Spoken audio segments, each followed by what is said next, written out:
এই একটি স্ট্রাকচার শিখে আপনি তৈরি করতে পারবেন শত শত ইংরেজি বাক্য। হ্যাঁ, চলুন তাহলে ঝটপট স্ট্রাকচারটি শিখে ফেলি এবং বাক্য তৈরি করা শিখি। স্ট্রাকচারটি হলো ক্যান্ট প্লাস রেসিস্ট প্লাস ভার্বের আইএনজি। এর অর্থ দাঁড়ায় না করে আর পারছি না, আমি আর পারছি না।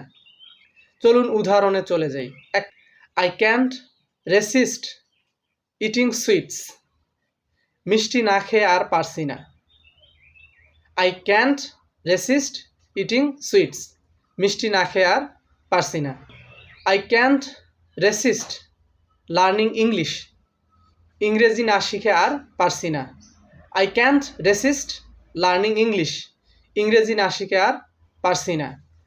I can't resist loving you. তোমাকে ভালো না বেসে আর পারছি না। I can't resist loving you. তোমাকে ভালো না বেসে আর পারছি না। I can't resist reading English. ইংরেজি না পড়ে আর পারছি না। I can't resist reading English. ইংরেজি না পড়ে আর পারছি না।